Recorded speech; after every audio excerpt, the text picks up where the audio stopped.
Hello, everyone. We're going to wait a few minutes as people start joining. If you want, you can write your name and where you're located or where you're coming from in the chat. I'll start it off.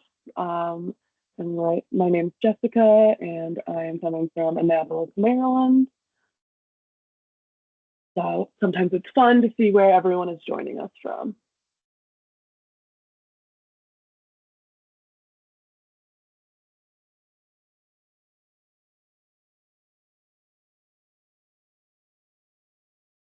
Let everyone trickle in.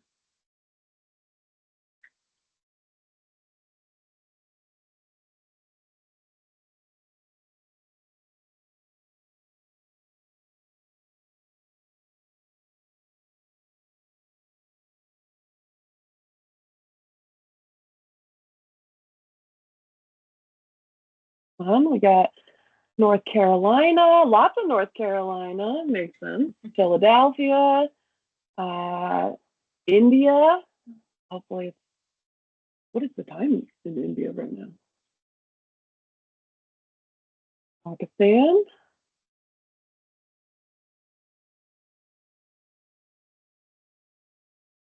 I recognize some of our people in here.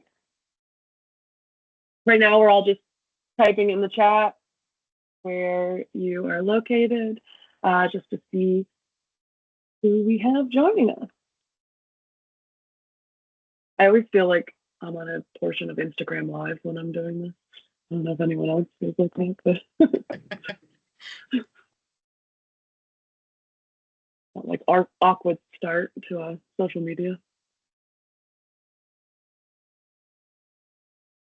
Lots of Philly. Love to see it, seeing as I'm in Maryland.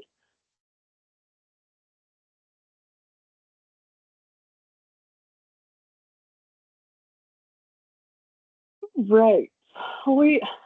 Another minute to let our folks trickle in, and then we are going to kick this off. Go ahead and write in the chat where you're coming from if you want to.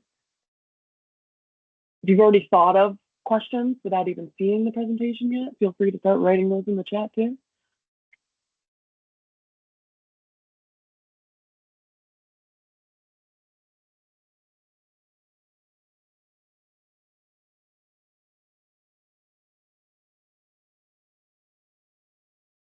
Right. I'll start with the general housekeeping. We'll start with this slide. My name is Jessica Brooks. I am the chair of the Rising Professional Interest Group. This is our event, A Day in the Life of. I also would love to have Monet introduce yourself as well. Hi, I'm Monet Freeman. I'm the vice chair of RISE, and I'm new here, but I work in a physical testing lab, and I can't wait to meet everybody. Thank you. We're looking forward to this being our first event of 2025, and we're going to start off with one of my favorites. We did one of these last year as well, hoping to do this regularly. I think it's a nice insight into different professions within our industry, and different opportunities of what you can do with your career. If you could go to the next slide, please. A little housekeeping. This is your session.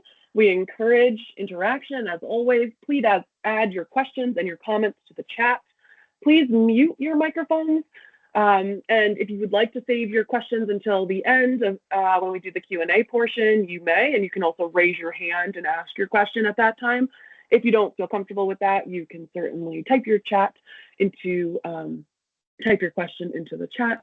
This session is being recorded, so if you do not wish to be recorded, please turn off and mute your webcam, and then we can get started. I would love to introduce, we have Stephanie McNamara from Victoria's Secret. She is their Director of Merchandising, and we also have Brian Krezel, the design leader at Sika Gear. We're going to start with Stephanie, have her give a little overview, and have her share her screen. Then we will go to Brian and have him give a little overview and a little presentation, and then we're going to open it up to questions. So as you get them, please just type them in the chat. Um, Stephanie, if you would like to get started, we can dive right into the presentation. Awesome. Yeah. Okay. Let me share my screen super quick. Hopefully this works better than our little practice run. Here we go. Okay, so as Jess mentioned, my name is Stephanie McNamara. I am joining you live from the Victoria's Secret office here in Columbus, Ohio. So if you hear any background noise, always bustling here, but I've got some of my product behind me as well. So very excited to dive in and share with you some more information about myself and my career. I wouldn't be a merchant if I didn't have an agenda for a meeting. So I'm kicking it off. I will get in a little bit more about myself, and then I'll take you about sort of my journey to get where I am today, and then talk a little bit more about merchandising, sort of our product development process, and then what I will call day in the life, not always often consistent, but what that can look like on a week-to-week basis. And then, as Jess mentioned, we'll open it up for questions at the end. I want to make sure I give Brian the opportunity to get his presentation done, and then give you the opportunity to ask anything you'd like to ask. So just a little bit more about me. Hi, I'm Stephanie once again, for the third time. I do live here in Columbus, Ohio. I've been here my entire life. I know social media likes to boo-boo on Ohio sometimes, but it's actually not that bad. We have a lot of fun here. And I will throw in a selfish plug, go Bucks. We were the national champions this year, so no big deal there. I've been in the fashion industry for almost 20 years, and another lame joke, I started when I was 10. So just kidding. I've been in the industry for longer than I can really realize, and it's been fantastic. In my free time, I enjoy traveling the world with my friends. You can see a photo and maybe a familiar face up there. I love to cook new recipes, cuddling with my pups. I've got a Yorkie and a Pomeranian. They were very excited to celebrate New Year's Eve, as you can see. And then most recently, I've decided to take up running with my dad. He's a 65-year-old man. He has run multiple marathons. He's an inspiration to me. And so I am training to run my first half marathon this April. So really excited to tackle that. I'm really excited to be with you here today, and again, kind of share my journey and what I do for a living. So with that, we can just jump right in. So kind of taking you back to a million years ago, when I went to school. I went to Ohio State University, again, born and raised, Columbus, Ohio, never leaving, and ultimately decided to become a business major within the Fisher School of Business. At the time, I was very, heavily into finance, math. I really enjoyed that piece of the business. And so ultimately decided to graduate with a finance degree. However, as I was interning with various finance groups throughout school, I recognized that I definitely had more of a creative aspect to my myself and my being, and felt like there had to be an opportunity to tie that financial acumen with a more creative role. And ultimately recognized that there was opportunities galore here in Columbus, Ohio, which I didn't realize, that a lot of major fashion retail brands that you all may know and hopefully love exist here from a home office perspective within Columbus, Ohio. So fortunately, I had a friend in HR. She was working at Abercrombie and Fitch at the time, and she said, "Stephanie, have you ever thought about merchandising?" So I got on the website, took a look at the job description, and I said, "This is me." Definitely a very entrepreneurial mindset, somebody who likes to know a lot about a lot of different things, really driving, strategy and being able to lead a team, all of those things that really kind of touched into where my strengths are, and ultimately decided to start off my career right there at Abercrombie as an assistant merchant. From there, I was able to work on multiple brands within that portfolio as well, Hollister, as well as Gilly Hicks, which kind of went away and then came back. So, it was definitely a really great experience. It was 5.5 years of my career. They definitely throw you right in, and you get a lot of exposure, not only to the buying aspect of the business, but at the time we also did production. So I got a lot of exposure to our vendor base. I got a lot of exposure with development, some of the things I think that are familiar to you all in terms of color and approvals and development from literally threads to garment. I got a lot of exposure with that, so that was fantastic. But ultimately was ready to make the next move, and unfortunately we had a large L Brands umbrella here too in Columbus, Ohio. They had just acquired a Canadian lingerie brand called La Senza, and migrated it from Montreal down to Columbus here. And so I said, great, it's under the umbrella, owned by Victoria's Secret, owned by Bath and Body Works. Let's try out this new brand. And that was really a cool opportunity to really do something a little bit different in terms of a very small organization, something that wasn't a super well-oiled machine. So I was with them for almost 7 years, and just a great opportunity to also get into intimate apparel, which was very different than the apparel business that I was exposed to at Abercrombie. However, that brand kind of became less of an importance for the L Brands assortment, and so ultimately decided to try out another major brand here in Columbus, Ohio, and journeyed my way over to Express, which was literally next door, if you would understand the building makeup of all the major brands here in Columbus. So that was a great opportunity, again, to kind of get back under a well-oiled machine, a different product category. At the time, Express was definitely on the uptick in terms of they had, kind of fell off over the back half of the 2020 and really trying to claw that business back and take it in a different direction. So got a lot of great exposure there. But, from there, it was kind of like, okay, what else can I be doing to really round out my skill set? And so I also tapped in for a few months at the brand Zulily, where I was actually more of a buyer and sort of a planner role, really being able to launch events with certain product where I was working with a vendor base from a third party perspective. So I got to work with people like Champion, Hanes, Spanx, lots of very well-known brands across the organization and the world, which was a great experience, but ultimately kind of led me back to my roots and really wanting to be able to develop product from the ground up, work with the vendor base, and be able to really tap into what the customer wants. So led me back to my roots at Victoria's Secret. And what's been really great about that is a lot of my former LaSenza associates are actually here. So I've gotten to reconnect with a lot of older associates that I've worked with, and it's just been a really great experience. So taking you through essentially what our product development process looks like. This is what really drives what I do on a day-to-day basis. And I want to call out that as I talk through this entire process, we are usually working on anywhere from 3 to 4 seasons simultaneously at any given time. So I might be at step 1 in one season, but at step 7 in another season.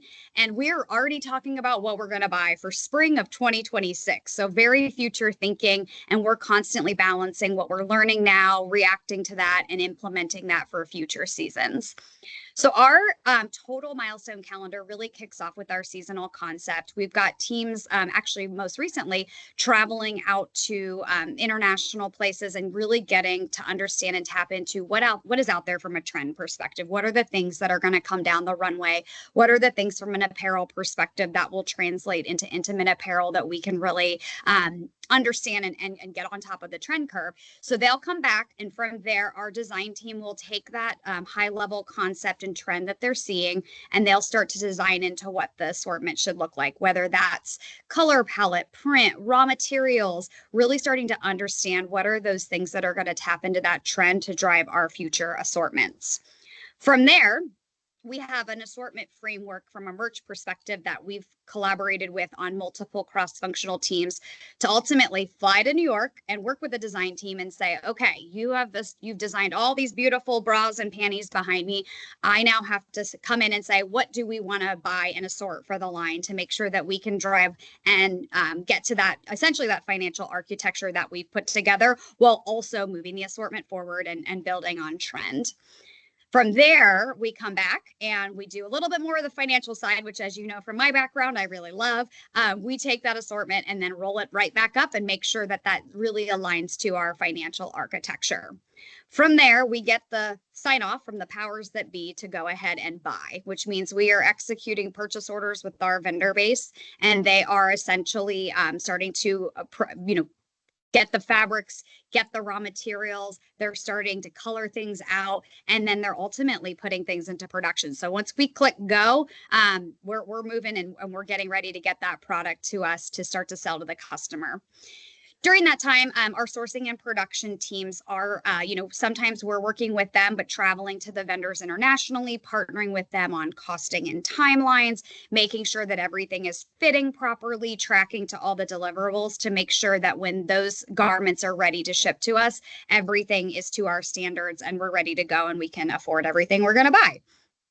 From that point on, we're sort of, like I said, once the buy and the sourcing production trip's happening, we're going on that assortment. It's on the move. So now we're starting to prepare ourselves for how is this going to show up in stores for our customer. So we're starting to partner with the marketing team and really understanding how is this product going to come to life through all of our various channels, whether that's in-store marketing, it might be digitally, what is our social media handle going to look like? So the merchant is really partnering on what was the vision for this assortment and the strategy, and how do we want to make sure that comes to life for our customer in all the right channels.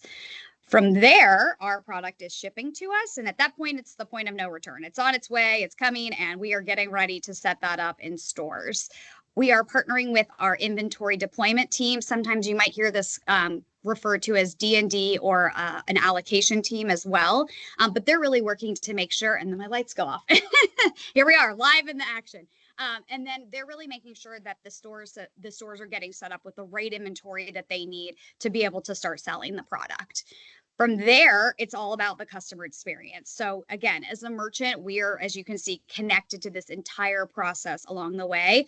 Once that product gets to stores, we are eager to see how that's coming to life and get that feedback. So we'll be visiting stores all over the US and really getting that feedback from our customer and our store managers to understand how things are coming to life and different things that we need to do to pivot to ensure that customer experience is ideal.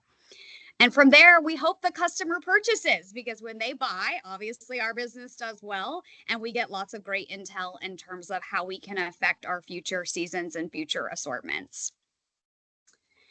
So I say that there's a typical week for a merchant, but there really isn't, because as you can see from that timeline, we can be anywhere in the process of building out the concept to creating the strategy to executing. And like I said, those things are happening very simultaneously, but we did our best to put together what a normal week might look like, knowing that we typically have to pivot and kind of shake and move when different things pop up.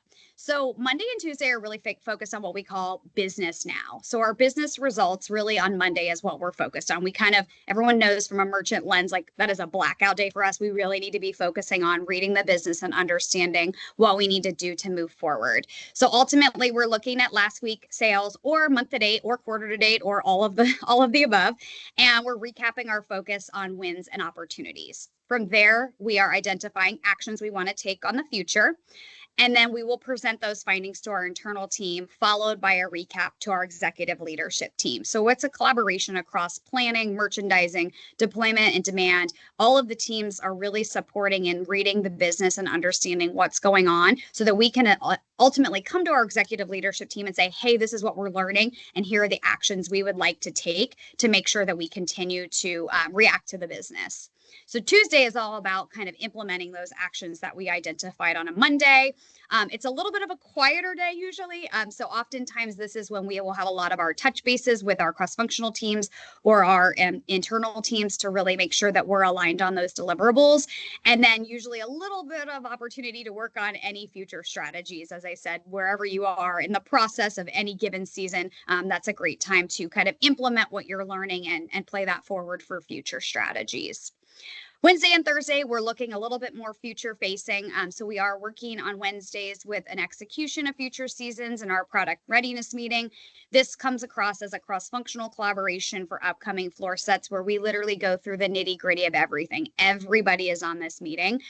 We're talking about anything future state that we need to tick and tie as we move towards what you saw on the previous page, ultimately getting that product to a buy process and shipping the goods to our stores.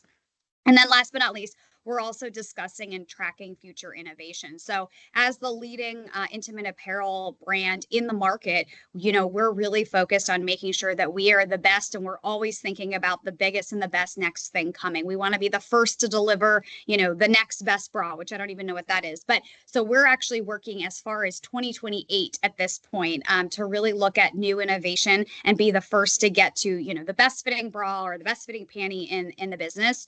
So we're often tracking towards that as well.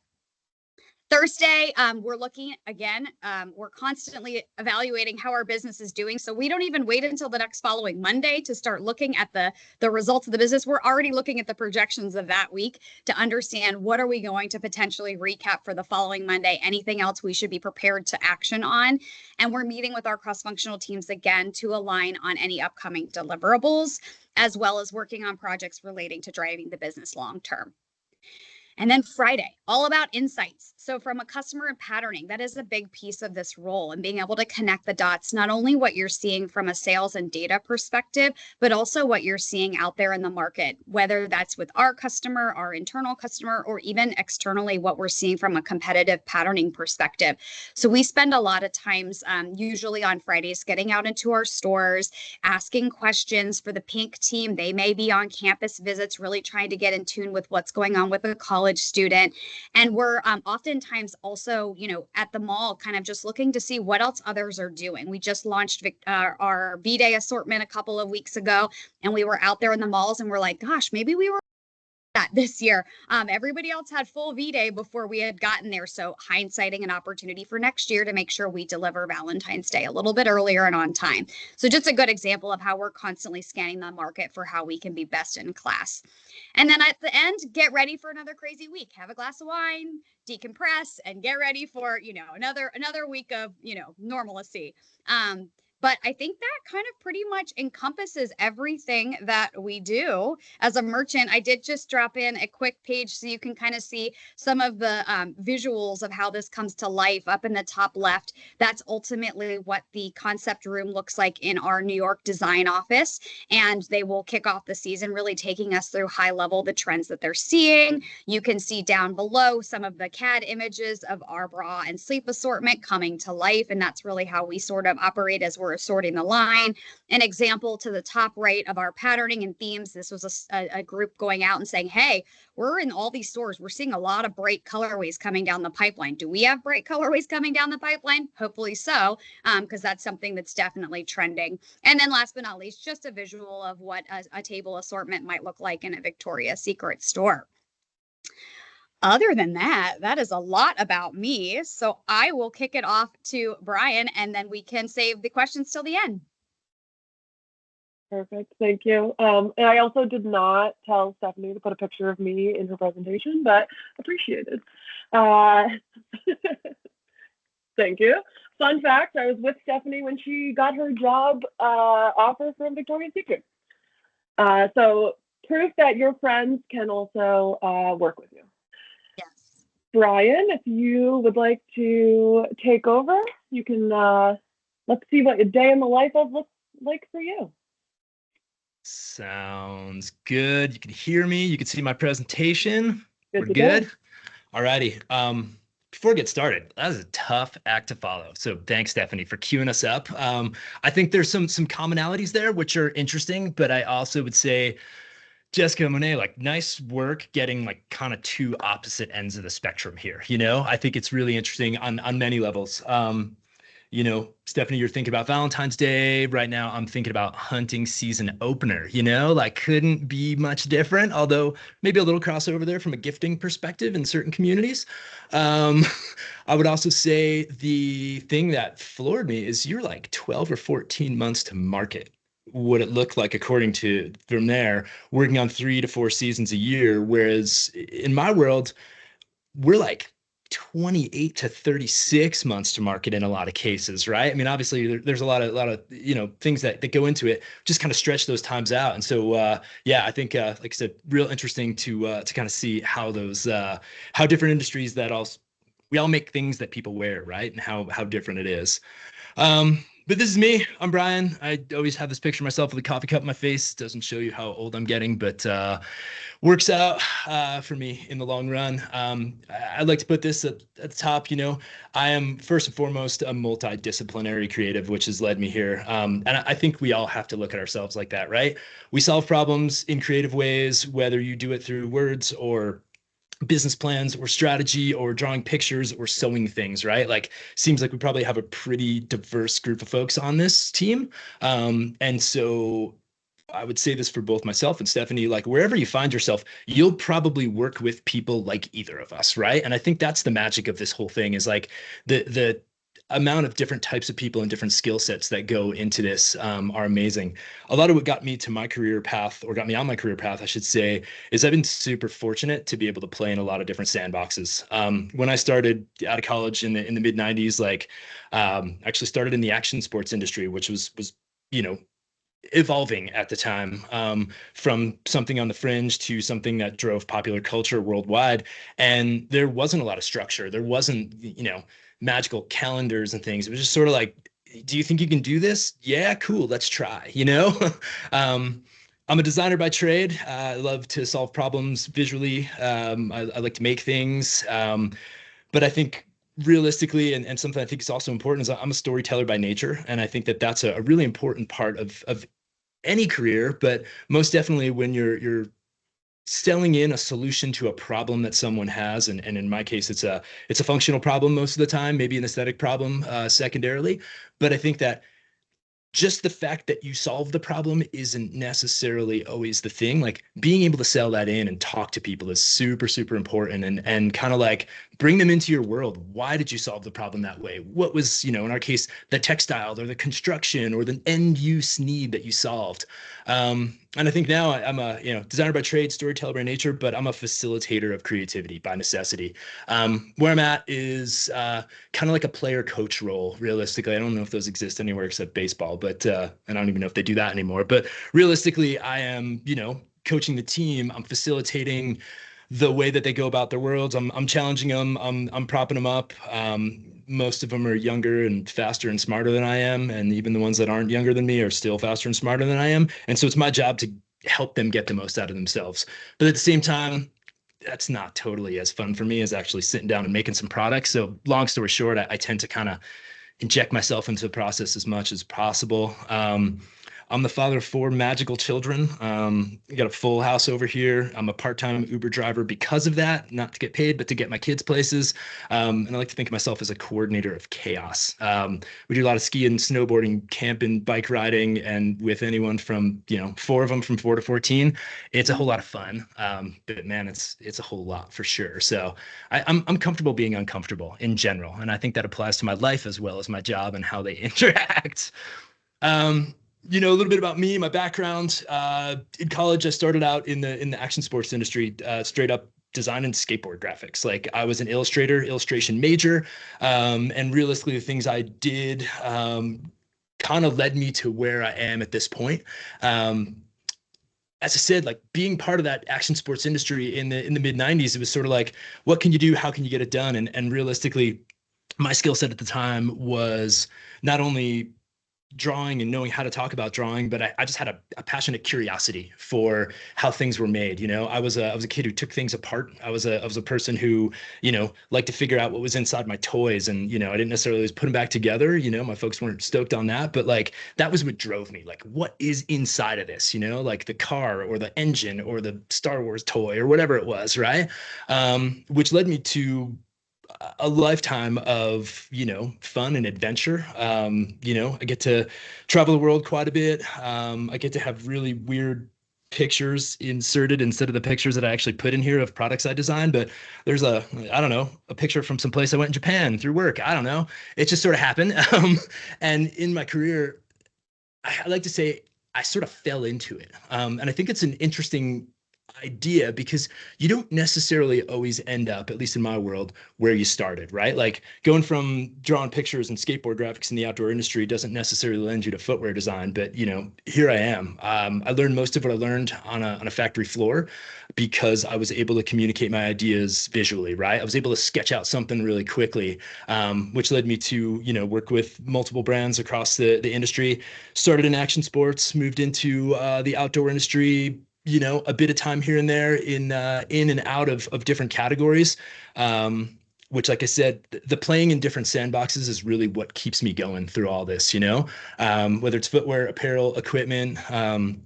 Those are the things, and the constant switching is what keeps my mind working, and at the same time allows me to exist in a world like I do, where most of the companies that I've evolved to, outdoor and most recently, I should say, almost pigeonholed into hunting and fishing. Most of those companies have a pretty diverse offering, right? Like we're solving problems from head to toe in many cases. Right now, my current brand, Sitka, the icon all the way on the left there. I've only been here for a year, but I'm with, part of the Gore Tex VBU. So we have tons of resources. It's how Jess and I obviously interact on a almost daily basis. But at the same time, we also do some very different things. And so that kind of diversity, I would say, is what kind of drives me on a regular. As this is a day in the life, how does my day ideally start? With a cappuccino with some quiet music somewhere. That'd be ideal. How does my day really start? I'm usually making lunches for a bunch of kids or making a bunch of email catch up from the day before that I didn't actually get to. But I think overall, the position I occupy right now, and probably something that if anyone here aspires to any type of design leadership or leadership in general, is literally, it's a tale of two hemispheres, right? It's left brain, right brain. We're all pretty familiar with that concept, I think, at this point, right? Left brain is structure and strategy and guardrails and calendars and logical thinking, right? And the right brain is open-mindedness, and in my case, it's fun. I would say that the balance between those two things is what traditionally drives us. I loved Stephanie's slide because I actually didn't have one in here regarding the actual product process and not really realizing if people would be super familiar with not with that. I feel is awesome, and I think that sharing was great. What we do is pretty similar, but like I said, just stretch that out about 3 times, right? So where they're in a shorter timeline and a more like we say trend relevant business, right? Probably would be a good way to talk about it. But versus we're solving consumer problems that sometimes the consumer doesn't even know they have, and at the same time also solving some of those trend relevant problems, right? Like although the majority of our problems are function first, man, if it doesn't look good, if it doesn't feel good, like it's going to be a hard one for the consumer, right? Those are like some of those halo products that you really have to get up and over. And then they're like, oh, this really does the trick, even though it looks weird. But in reality, people are kind of drawn to things for a reason. So a lot of my world and my day-to-day basis is based around how do you balance those two things. As Stephanie mentioned, 3-4 seasons at a time, we're usually approximately the same thing, but in various different versions of it.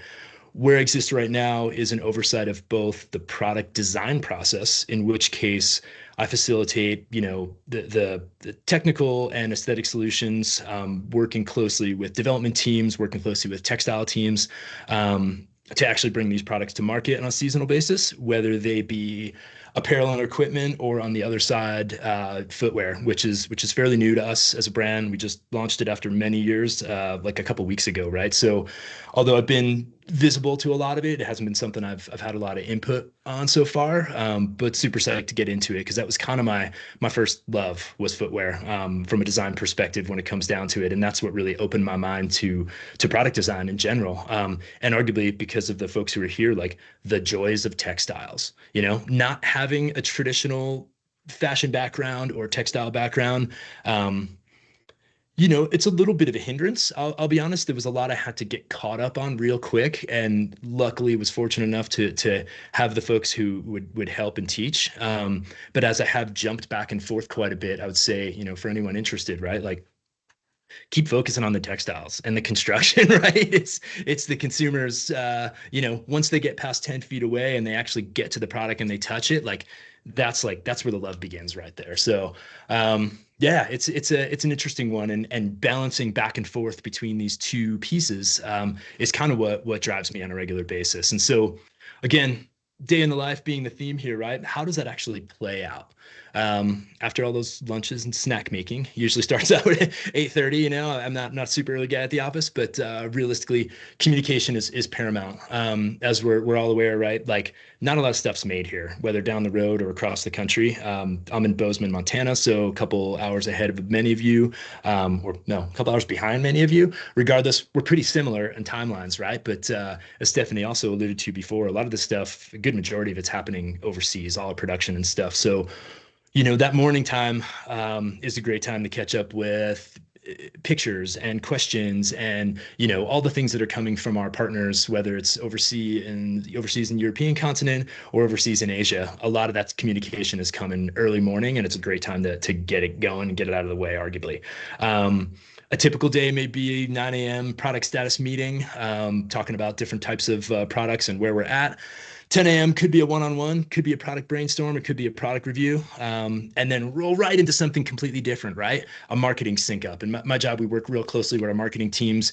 They know what's coming down the line. They help, you know, inspire the product at the beginning. A lot of the product marketing connection is super important to make sure that it's not just we're going to make something, hand it off to you, you figure out how to talk about it, and then when you figure out how to talk about it, hand it off to sales and let them sell it, right? Like there's a lot, it's more like a race, right? Where you're handing off a baton. Like you run in sync for a while, you're talking back and forth, then you hand a baton. And that whole go-to-market process is something that kind of as the leader or the representative of the design team, like I play a big role in a good majority of that. Switch it up again, 12 p.m. There's some more catching up. There's some communication. I always eat lunch. Hopefully you do too. It's important, right? Tell my kids that regularly. But take the time to like disconnect, right? Like the resetting of your brain consistently is always a tough one, right? And by the end of the day, you know how it feels, right? Class to class or meeting to meeting, you know, if you keep switching it up, it gets exhausting quick, right? Having done this for like 150 years at this point, like I know my best time is the afternoon, creatively, right? Get all the stuff out of the way early on. And for me, you know, it's really about 11 to 3, but realistically that doesn't always work. And so making sure I carve out a couple hours in the afternoon for some of that creative time, whether it's thinking, drafting, you know, coming up with a new brainstorm, figuring out how to work with a team, that stuff oftentimes happens in the afternoon, which is, again, figuring out when you work best is important, right? But then you might just go right into some sort of product presentation. Right now, we happen to be working with an amazing organization, you know, that provides scholarships to families of fallen soldiers, which is we call them fast lane because they are things that exist outside our standard timelines. But oftentimes they're fast, they're furious, and arguably they have to be bought into, right? Like, so that might be something in the afternoon. I got to switch from, you know, sort of open-ended creative brain to, okay, get my bullet points together, how do we sell this idea or this product into someone who we want to collaborate with, or we want to you know, have support our mission, or will support their mission. And so that could happen quickly. And then all of a sudden you're like, bam, tech pack updates, follow-ups, planning. And then inevitably at 5 p.m., someone's coming around talking about textile choices, because realistically, they're trying to finish up the communications so it gets to Asia when Asia wakes up that next morning, right? How's this all play out from the left brain, right brain, right? It gets switching over and over again, right? And I think that that's one of those things, no matter what part of this world you live in, whether it's Stephanie's world, my world, some of the other functional, this is what you're going to be doing, right? Or what you are doing currently, if there's some folks out there, right? Like you're not always, you know, we don't have the pleasure of just focusing on one thing usually. Like maybe at the beginning of your career you might, and I think that that's awesome. Hold on to it for as long as you can. But sooner than later, all these other things, these emergency questions come in, and you know, these lively debates oftentimes happen. But I think that would be a pretty good overview. It may not be these exact things, and we definitely don't have the discipline that it seems like Stephanie's team does. I love the daily breaking up of things is amazing. We'll get there someday, I hope. But realistically, you know, a switching of it in this way, hour to hour, is oftentimes how things go. But like it says at the top, this is how things play out sometimes. Realistically, other times, it could be something like this: when you come in, you scramble to set up that conference room, you get all your presentations ready, someone's bringing in prototypes, someone's bringing in drawings, boards are getting wheeled in, and then we have a full day design review. Or we have a full day color review, which always gets really heated. People love that. Everyone likes to get opinion on color, right? Or it's a go-to-market meeting. And, you know, that's the kind of stuff that, you know, briefing leadership, updating people, like, hey, all these things that we're doing every, you know, 4 to 6 months, like, hey, we're on track, nothing to worry about. Or, oh, we need some new resources, equally as important as all the things that come before that. And then realistically, although I try not to do this, sometimes there's that 10 p.m. try not to fall asleep, clack out some of the emails that you didn't get done because the day got away from you. Yeah. It's again, the tale of two hemispheres, right? Is really the world that I live in on a daily basis. And although, yeah, it's challenging. All of our days are challenging, right? That switch up continuously keeps us going, and I tend to find like it fuels the creativity, right? Like when you know you got to get it done, like you figure out a way to get it done. So yeah, overall, that's pretty much where I'm at. I figure let's get on to the questions, huh? Yeah. I appreciate the right and left hemisphere uh, tie back in. I love that. I also like that you know that you're an afternoon person. I am definitely a morning person. So we are not on the same world there.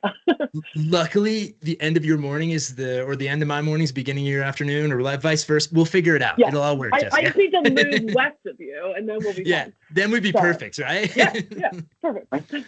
Awesome. Well, thank you. Yes, thanks, Brian and Stephanie. Both great presentations. Let's get into questions. Now's the time. Type in your questions into that chat. But Monet and I have a few of our own questions, so we can kick it off now. So let's start with. But it's come out from here. Oh, I don't know sorry. how. If you No, could just mute maybe. yourself, or I will mute you. Let's talk about your younger self. If you were just entering the industry, what is something that you wish you could tell your younger self? I guess I can go first. I think Brian's experience definitely is very similar to mine in the sense that you know, as he noted, like he tries not to do the 10 p.m. meetings, but I think or 10 p.m. emails, I think that sometimes becomes a reality. And I think the way that I sometimes explain this role specifically to someone who doesn't understand what I do, or even younger you know, assistants or associate merchants that are just now getting into the industry, is you kind of explain it very simply as like the merchant is the hub of the wheel. And so if you're not kind of have all the spokes fire on all cylinders, like the wheel stops moving. So there's a lot of pressure to connect a lot of dots and keep things moving. Oh, I think I'm echoing. Okay. But ultimately, I think that can create a struggle with knowing that you're going to have a to-do list that never ends. Like you're not going to check everything off your to-do list. And so being able to prioritize the few that drive the many, the things that are going to be the most impactful, and walk away at the end of the day feeling successful and not burning yourself out, I think is very, very critical. And I wish I would have told my perfectionist overachiever type A, Stephanie, at 25, don't work every night till midnight for months on end, because you will burn out and you will become less productive, and then you'll be mean to people and your friends and family won't like you anymore. But ultimately, like, you have to figure out how to draw the line. And I know, Jess, one of your questions might be work-life balance, so maybe I'm leading the witness on that one. But you know, I do think you have to be able to find where you shut that off and can really focus on your priorities, because otherwise you can get to a scary place where you're trying to do too much at once. I mean, I hope everyone doesn't hate you, but Brian, same question. Yeah, same question. You know, I guess where I started and where I'm at. So, right, like talking about my younger self had a lot of different responsibilities from you know, that left brain side, right? Like I was all right brain at the beginning, you know, and I think that I don't know. I'd want to tell my younger self to like hold on to that as long as you can, because then it gets real, and then all the real stuff and the connecting of the dots, as Stephanie said, like that stuff gets kind of real. But you know, I've been pretty fortunate to still be able to just like hang on to some of that. Like so I think that's you know, maybe just like keep your passion where it belongs, right? Like don't get so caught up in that ladder climbing or that evolution that like we sort of force down people's throats here, right? Like don't get so caught up that you forget why you started doing what you love to do, right? Because once you get to the point of overseeing that or managing it or directing it or driving it, like you still have to have that in you, or else you're gonna yeah, you're gonna be done. You're gonna burn out and it's not gonna be fun anymore, you know? I don't know if this is maybe the best idea, but it would be probably, or the best advice would probably be some from myself, right? Like, just don't take it so seriously. There's always another season, there's always another product, there's always another launch. Like, do what you can, don't kill yourself, and don't beat yourself up about it. It's not one person who makes any of these decisions. It's always the team, right? Like, it's always the team who's working on it. So it's like, I don't know, probably most products that anyone's ever worked on as a product person in general, or collections, or however you want to talk about, it's never perfect. You just can't beat yourself up about it, like just don't let it go too crazy, because it's still your job. And then you also have your life, and that work-life balance we'll talk about later is important. Last but not least, and I think probably relevant to this crew more than anything else, like my younger self, talk about the textiles. Just keep focusing on the textiles. I think personally it's been a thing that, not to say I've forgotten about it, but it's taken second or third tier sometimes to like the aesthetic or the solution to the problem that involved some kind of weird construction. Like, the second someone touches the garment or picks up the shoe, they're thinking about how it feels and how it's going to feel on their body. And like, that's the stuff that creates the love there. So if there's any design folks out in the world here, right, like, don't forget about the textiles. As the colorist, I feel like color should be number one and then textiles, but that's just Here we go. color. All right. So we've gotten a few questions in the chat. So I'm going to just ask a few from there. So we had somebody that was wondering, how do you stay on trend planning so far in advance? I will say it's not easy. It's if I had a crystal ball, I'd be rich and I wouldn't have to work here anymore. No, I joke, but it's tough. I think, there's a lot of filtering you have to do in terms of the trends you're seeing out there, whether again it's coming down the runway, or we're in Europe and we're seeing these really high-end luxury brands doing things that we're not quite yet doing. It's like you really have to filter through a lot of information and really connect the dots. It's not always just about the trend. You have to make sure from what is your customer lens? What are they looking for? And what have you learned already? We've done that before and it didn't check. Are we willing to take that risk again? So I would say it's definitely probably the trickiest thing, but it's really about just keeping your eye open and out there of what's going on and not getting too stuck in, we call it last year itis. A lot of merchants like to say, well, I did that last year and it didn't do well. And you have to kind of check yourself and say, well, were you too early on the trend curve? Or did you not do it in the right way? Or, did you not do it the way our customer likes it interpreted? So it's definitely a very gray area and convoluted, but we do our best to utilize all of our resources to stay on top of what's going on in the market. That's awesome, Stephanie. Once again, like, we're a little bit at opposite ends here because of your time to market versus our time to market. But I will say, from my perspective, it's a little bit less of like, let's call them the fashion trends, right? Like the color trends and things like that affect us a little bit less. A lot of our color is functional, right? Especially in my current role, right? A lot of our color is functional and meant to blend in with the environment, not be dictated by it, right? Or not be just not make you stand out in most cases, and unless it's a safety thing.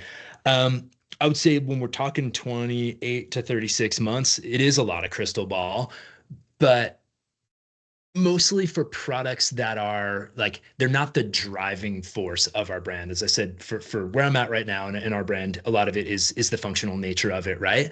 But that being said, like, we're all looking at trends, and our consumers, realistically, there's a reason, the outdoor brand and the fast fashion brand and the pillows that you bought at Target last week are all the same color orange, right? Like, everybody's kind of looking at the same stuff.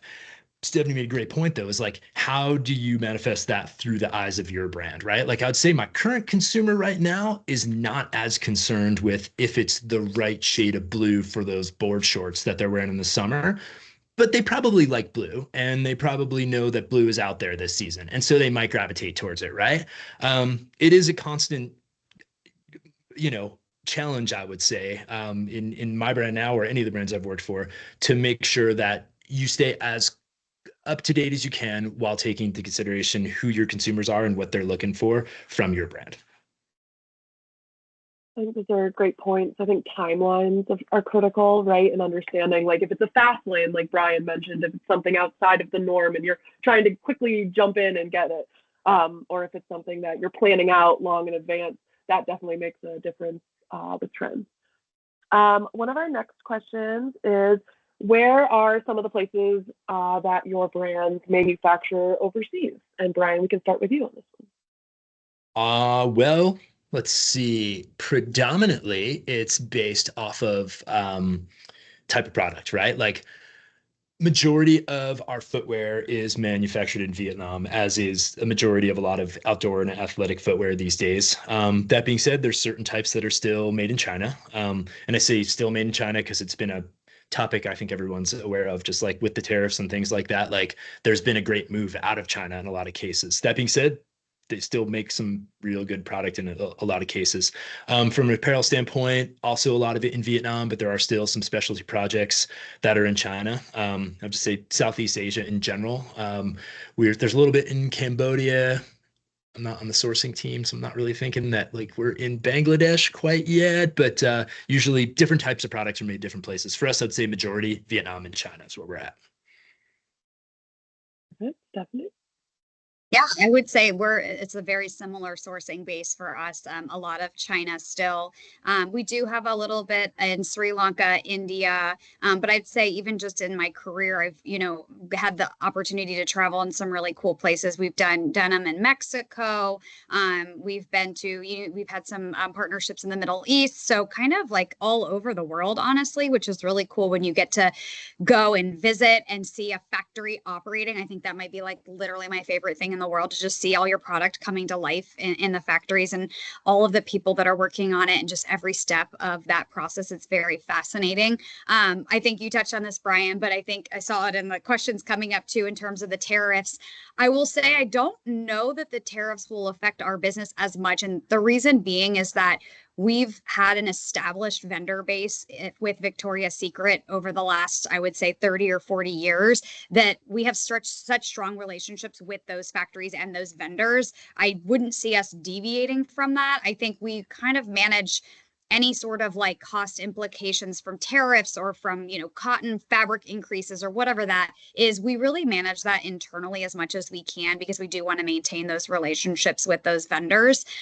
So I don't know that our vendor base or our sourcing strategy will change significantly, but we're always looking to dual source our products with, multiple vendors within our portfolio to make sure that we're getting the best cost and having the best partnerships. Brian, do you want to take that tariff question just to finish it out, and then Monet can ask the next one? Yeah, right now we've kind of done a lot of this movement already, and we have a real strong, solid sourcing team who is thinking ahead of us many steps, right?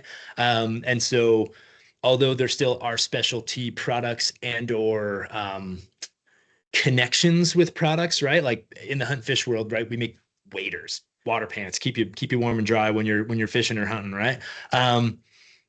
The boots that go on those and the uppers is like two different factories, two different places. The supply chains are very different. Like making sure that those things don't have to go across international borders is always a super important thing, because then all of a sudden there's all sorts of things that happen, and all sorts of taxes and tariffs and things that happen there too. So, in the current timing, and hopefully I'm saying this right, like we don't have a lot of need to move things. And I don't know how overly insane those tariffs will affect us, but mostly because most of the products that we may make, say in China, we're talking 900 to 1,000 to 1,400 bucks. Like there's large margins, or there's margins, and those margins are consistent, but the dollars associated with them are more. And so in certain cases, if you're taking a $1,400 waiter, say, or a $1,000 waiter, and you're adding 50 bucks to it or 100 bucks, like it's more palatable than if you're making something that's has to be $20. And if it's not $20, if it's $22, the consumer's not going to buy it, right? So right now, those tariffs, I don't really see affecting us too much, but they're well on the top of many people's radars, if that answers it. Perfect. For sure. Okay. So the next one we have, it looks like this was specific to Stephanie. They asked, do designers collaborate with you to design for new collections, or do you give them the data on customer preferences and they design based on that? I love this question, and I would love to have my room full of merchants because we'd all be laughing right now. I will say it's definitely a partnership.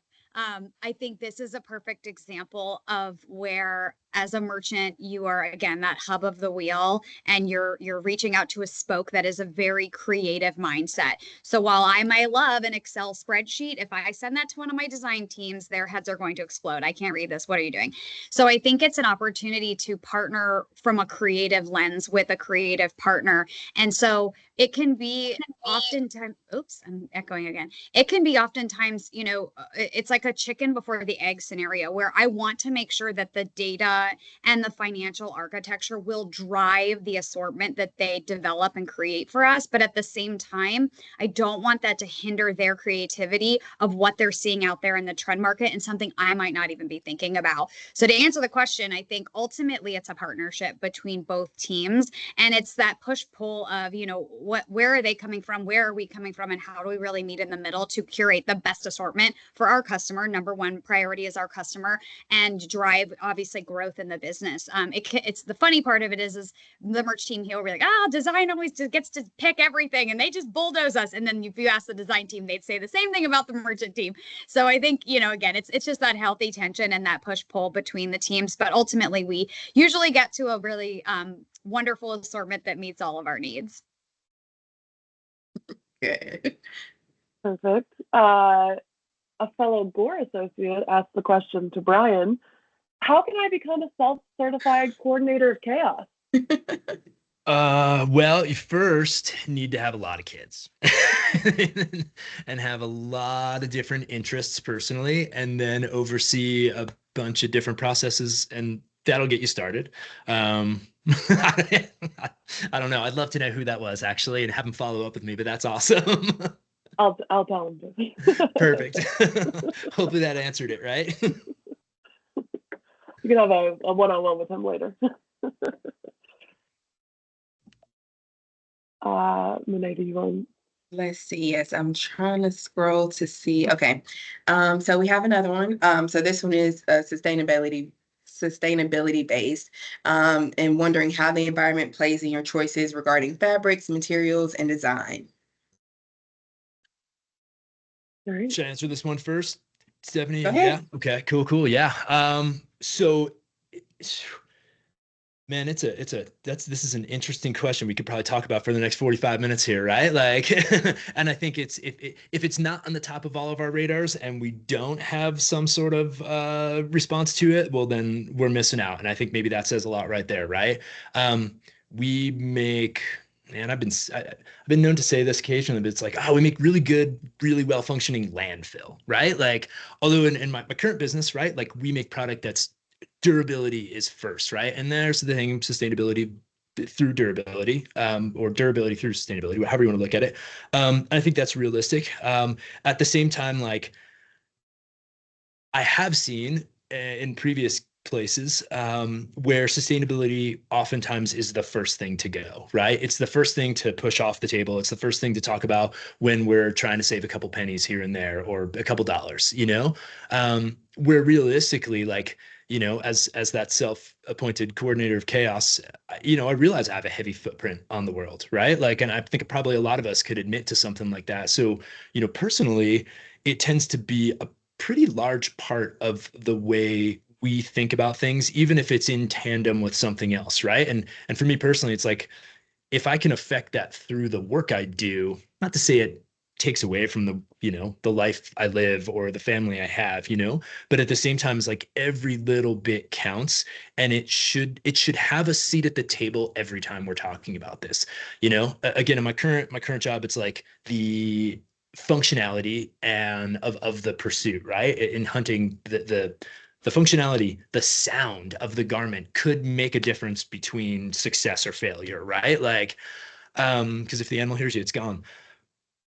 But like second to that, or like in that same line of how much it costs and how well it functions, like we have to bring that up to the top. It's harder in certain places than others, but with the recycled versus virgin is a huge one, right? Like just keep using the stuff we have rather than making new stuff if we can. Again, a lot of this is personal preference, right? So I should preface that, like, a lot of this is coming from me versus like an official company line or something like that. But I do also know that, our parent company and a lot of the folks that I work with, everyone is very focused on this. It's an important thing. And so again, my last thing to say is, like, just make sure it gets a seat at the table would be my only advice and my personal directive.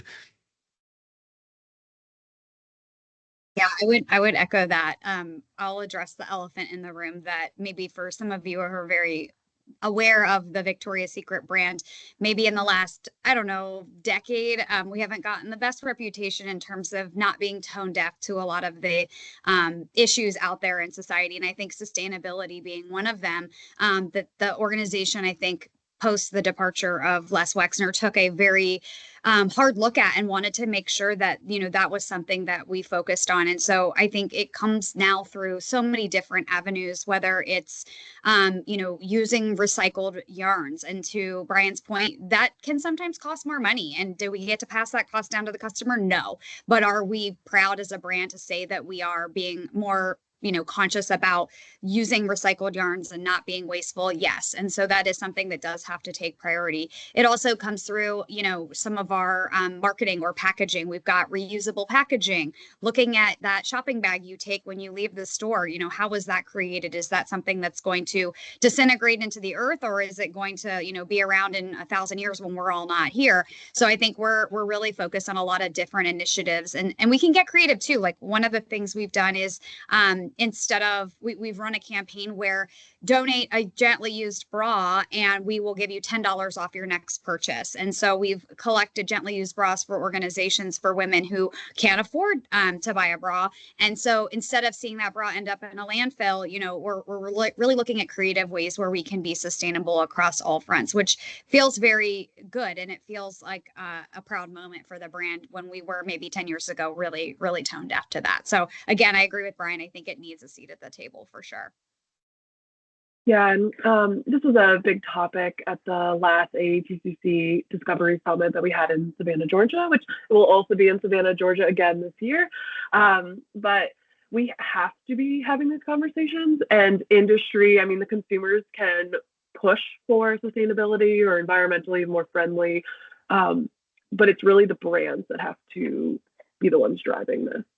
Yeah, Jess, if I may real quick, just one last thing is, like, hand in hand with sustainability, and something that we pride ourselves on is repairability, right? Like, there's some constructions you can do. There's some ways you can install a zipper or build a shoe that realistically lengthens its life and keeps it out of the waste stream, right? And so a lot of that type of thinking is not just textile based, but complements the textile based thinking and allows for that product, again, to stay in use rather than just like, the zipper blew out, I'm getting myself a new one, right? Like, and I think, we have a repair center in our flagship store here in Bozeman. We have repair centers around the country that we work with for certain products. And I think, that level of thinking, designing for repairability as a way to get to sustainability is also super important. Yeah, and even designing for recyclability, right? Like, we talk about monomer, like making a garment that's only made out of nylon, or only made out of even like the trims down to nylon, so that when you go to recycle, you don't have to hand pick and take apart these garments at recycling centers. So it starts from design all the way through the process, for sure. Totally. Let's see. Our next question. How long does a new product type, fabric type, new innovation research take? All right, it's a little big question. So how long does a new product type, fabric type, new innovation research take?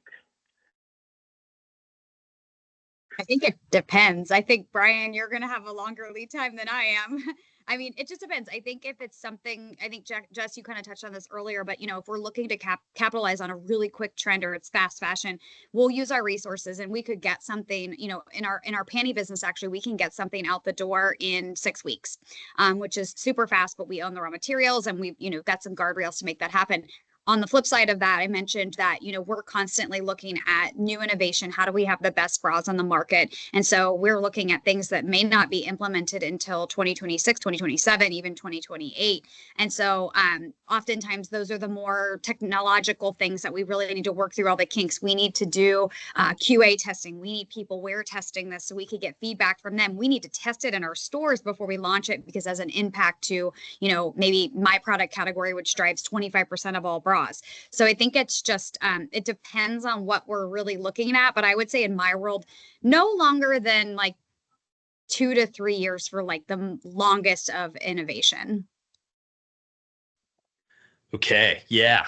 Ours in general is 2 to 3 years, right? But similar, along similar lines, right? Like lab testing, wear testing. If we talk about products, part of the reason why our product process is so long is to build in those multiple rounds of wear testing and user testing. And some of those may be 3 to 6 months, right? And the catch there is for a brand that has been up until this point solely focused on hunting and the different pursuits around there, the importance of testing those products in the actual activity, in the environment that they're meant to be worn, is paramount. And that means from, quote too many dates here, right? But like September to January in most cases, right? Like that's hunting season in North America.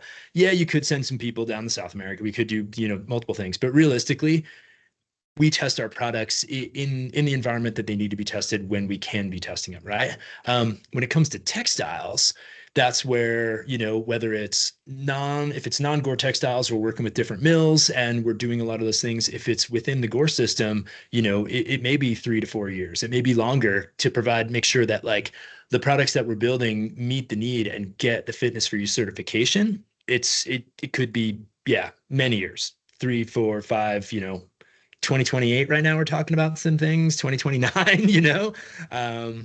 That's where we're at as well.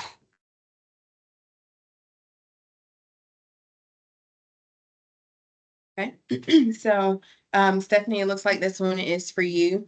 They asked, do you still primarily source with mass industries? I read that one and I chuckled because yes, we used to. So the way it kind of operates is historically the L Brands umbrella, which for those of you who don't know, have encompassed many, many brands, some of which I've worked for before. So back in the day, they owned Abercrombie, they owned The Limited, RIP, they owned Bath and Body Works, we've owned Victoria's Secret, Henry Bendel, La Senza, da, da, da, da, da. And over the years, they've really honed this portfolio into purely intimate apparel. And even most recently, Bath and Body Works, although I can see their building right there, we separated from them officially. So we are now just Victoria's Secret and PINK. And so with, I think, the evolution of the brand umbrella kind of unfolding, we ultimately did the same thing with our massed organization. And so now the vendors kind of operate as their own subsidiaries and we operate with them, and they are no longer this massed umbrella sort of owned by L Brands in the past. It's still the same vendor base, but they're just not held under that umbrella, if that makes sense. Right. I'm going to break off from the questions and ask one of my own. Let's talk about work-life balance, right? You both talked about having different interests, having, life outside of work, but then you also talked about answering emails occasionally at 10 p.m. How do you handle that work-life balance? I'm gonna let Brian go first because he has kids and I have no idea how you guys do that.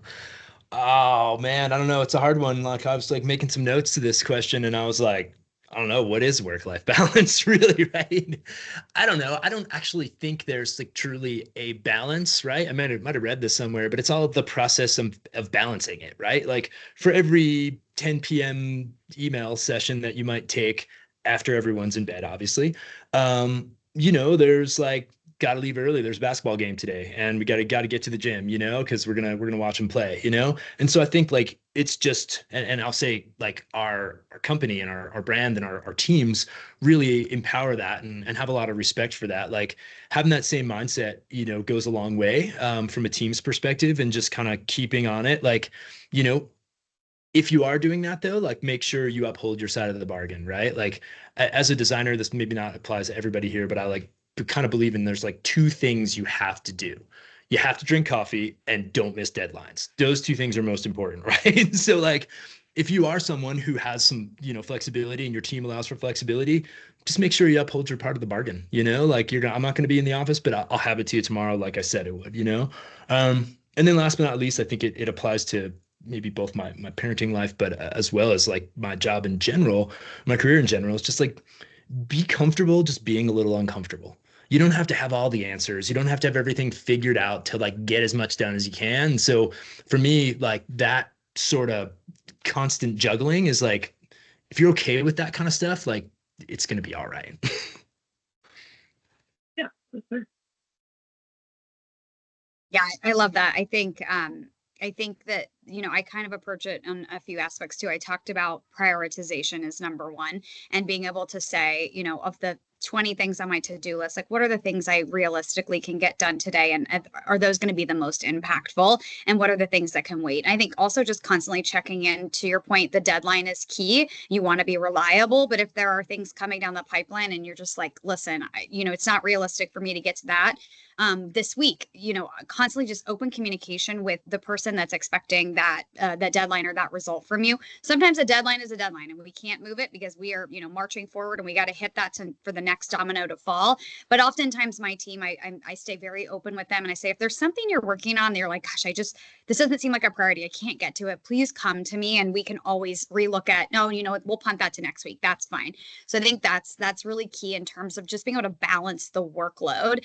And then I think it's important, again, I go back to just not burning yourself out and prioritizing your life, prioritizing whatever it is you do after work or after 5 or 6. I joke about Brian having kids because I do not have children and I have no idea how I would get up in the morning and pack 4 or 5 lunches and get myself out the door. I can barely get myself out the door. But I think whatever that priority is outside of work, whether it's your kids or a game or working out or just relaxing, I always encourage my team to make sure that you take that downtime to recharge, because if you don't, you're not coming back the next day the most productive version of yourself, and you're only hurting yourself and your performance. Same thing with PTO. I work with a few people who commend themselves on having a lot of PTO left over at the end of the year, and I'm like, I don't think that's a win. I think you should have taken your PTO. Jess knows we love to go on our little trips, and that really rejuvenates us, and we come back ready to fight and win another day. So I do think it's just really prioritizing, hitting your deadlines, providing what you need to do at work, but also knowing that whatever you do outside of work is important for your success as well. Yeah, you both made a really good point. I also give myself, Brian, I don't know if you've ever noticed this, but I leave early every Friday. I make sure, because sometimes I'm starting at 6 a.m. Sometimes I'm up late. Every Friday I will be leaving early. It could be 30 minutes, it could be an hour, it doesn't matter. That's my like small little win for myself. I tell my team the same thing. I'm like, if you're done at 3 o'clock on Friday, like don't sit there and juggle a mouse for 2 hours. Like just go enjoy your weekend. Just get your job done. I don't care when you do it. Show up to meetings and get your job done. It's very simple. Yeah. Cultivating that trust is important, right? Yes. Like, and that goes a long way. Yep. It does. All right. We still want to keep going, Jess? Let's do another one. Okay. Well, I think a question I have for you guys, especially for someone that would want to get into the field that you guys are in, what skills should someone in your field have? I would say the number one thing, and I think this kind of ties back to a lot of what we've talked about too, even just the work-life balance, is passion. If you have passion for what you're doing, I think a lot of the other things kind of fall into place. And so I think, again, I go back to the merchant role being very entrepreneurial in the sense that, like, I tell my younger assistants, I'm like, you are basically running a business with somebody else's money. So you get to run a business, but you're not going to necessarily like take the fall if we don't financially meet the goals. I mean, eventually you might, but somebody else is giving you the money to run the business, which is great. And so a business owner is passionate about what they do. You're not just coming in to check off a to-do list from 9 to 5. That is why the to-do list is never ending, because you're always thinking about, oh gosh, how could I do this better? Or there's this new trend coming down the runway. I got to capitalize on that. Or, oh, I learned this new data point yesterday and I really want to go after that. And I think if you're passionate about what you do, it just makes it everything else so much easier. And then I would say, obviously, there are tactical skills as well within merchandising specifically. I think being able to juggle a lot of different, you have to have a love for wanting to know about planning and design and tech design and colorist and all of it. You have to be able to really want to know a little bit about all of those things. I call it kind of like dining from the buffet. And you have to also have the skill set to want to build relationships and be able to meet those people where they are. Again, I would never send an Excel spreadsheet to a design team because they would be like, what is going on? But then when I speak to my planning team, we can get really tactical in terms of numbers and metrics and finance. So you kind of have to flex your left brain, right brain, as Brian kicked off with, in a lot of ways. Maybe not even on a daily basis, but like on an hourly basis, you're doing that with all of your cross-functional teams. So I think the ability to do that is key. And then just staying organized and being super efficient. Jess knows I'm a highly efficient human being, maybe to a fault sometimes. And I'm always looking for a way to save 1 minute off of my drive into work or, do something faster the next time. And I think that allows you to meet those deadlines if you stay organized and you're efficient so that you can open up more time for whether it's white space opportunities to grow your business or being at home with your kids or going on a jog or whatever it is you do after work. So I think those are some of the critical skills, as well as just really being passionate about what you do. That's awesome. I'm not too much to add, right? That pretty much sums it up. The passion is super important because the reality of it is it's not always going to be balanced, right? Like those notes we made to our younger selves, like just give yourself a break. Like you don't have to grind it till midnight all the time, So having that passion helps with that because it's not quite as hard if you really enjoy what you're doing, Right. I would say from my particular perspective, for folks who are, in something that's, design or development of products of any type, just like get comfortable talking and communicating why you're doing what you're doing. Like people love to see behind the curtain, right? They love to hear the whys. Like it goes hand in hand with the fact that just because you did it doesn't mean it's done, right? Like there's still a lot more that like the drawing or the prototype you made or the bit of work that you figured out, like it still then has to live on, So just be real comfortable, like crafting stories around it, even the smallest little thing, because people like you want people to listen, right? Like draw them in, bring them into the inner circle, make them feel like a connection to what you're doing, and people will see that and they'll feel that, and it ties back to the passion, right? If you really love what you're doing, like that should almost come naturally. So some of us, many of us, I'd say, are visual presenters, right? Like we communicate ideas visually, but hand in hand with that, we should also be able to communicate those ideas. Like communication is part of all this, like Stephanie said, like talking to those folks that are across the aisle from you that are in the other departments, but you need to interact with, like learn to speak their language, know when to temper your presentations to the right people and how to communicate with them, and it'll all work out well. I love that you mentioned the behind the scenes. I'm not sure if I'm allowed to share this, but we just were in a meeting where we were talking about how great would it be from a social media platform to open up a behind the scenes of how a bra is made, or our design team in the works of designing the new concept, or our tech team talking about all of the wonderful, great features and new upgrades of all of our product. And I love that you touched on that because I feel like that would be such an interesting way on both ends to bring even your customer externally along for It's not just A to B, check the box. It's like, look at all of what goes into this before you go and scan a bra or a hunting jacket at the register. Yeah, I think it makes people think differently about the products they're purchasing. And I was kind of talking about internally, right? But externally, it goes a long way. And that's how you develop that love relationship with your consumers. And they really they feel that connection with your brand even further when they realize it gets past just a thing that they purchase, right? So yeah, I think it's awesome. I think you both bring up some really good points. At least on the internal side, we hold quite a number of different events through AATCC where we invite people along to either tour dye houses or facilities within the textile industry so that they can peel back that curtain and see what's going on. From an external point, when I was in Japan in July, there's actually a yarn manufacturer that is opening it up and trying to become a cultural destination for tourists where they can come in, see how the yarn is made, and then as you walk through that process, you can actually shop the clothing that's made from the yarn that's at that facility. So I think that's coming. I think that it needs to happen. I think, that will also help that sustainability and environmental piece. If the world can see behind the curtain what's actually happening, that's going to make a difference in how our consumers think about clothing in the process. I think that was a great question to end on. Shania, if you could pop up those slides again. I want to thank Stephanie and Brian and Monet for being part of this event today. A little day in the life of. Hopefully we answered most of your questions.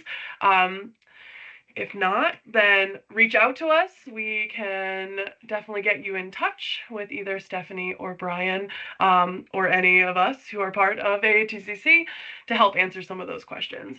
We do have some events that are coming up, if I remember correctly. If you could go to the next slide, please. Yes. So before we get into events, we have our C2C student competitions are kicking off. We do this every year. This is our 2025 Concept to Consumer Student Design and Merchandising Competition. We ask students to create and merchandise comfortable apparel and demonstrate how their choices have reduced the overall environmental impact on waterways, like oceans and rivers. Competition requirements: you have to be undergraduate or graduate students, US and international. It can be an individual or a team of up to 3, and you are required to have an AATCC student membership. This is a great opportunity for design and merchandise to get together and come together to create something that will impact our world. So very relevant. Some upcoming membership events. Our materials interest group meeting is going to be on February 20th. Accelerating circularity and textile sustainability. Be sure to register if you haven't already. Sorry, I'm dying. I'm not dying. We do have a couple more upcoming events. We have PFAS and Textiles Conference, April in Raleigh. We have a circularity conference in Rhode Island in June. We have a textile testing workshop for specifiers. I know this was really popular last year, happening again in August. A textile testing workshop in September. And our annual conference, Fabricating the Future, AATCC and Seams at the in Savannah, Georgia, again in October. If you have questions, please feel free to reach out to our staff at AATCC. Maria, Josie, and Shania are available and ready to answer any questions that you might have. We hope to see you at a number of any of our future events, and thank you for participating. I know that Stephanie and Brian both dropped their emails in the chat, so grab it before the chat goes away. But again, thank you, Steph and Brian and Monet. Excellent event as always, but appreciate both of you taking the time to speak today. No yes, worries. Thank you guys. It's great. Thanks for having us. Thank you. Thank you. Thanks, guys.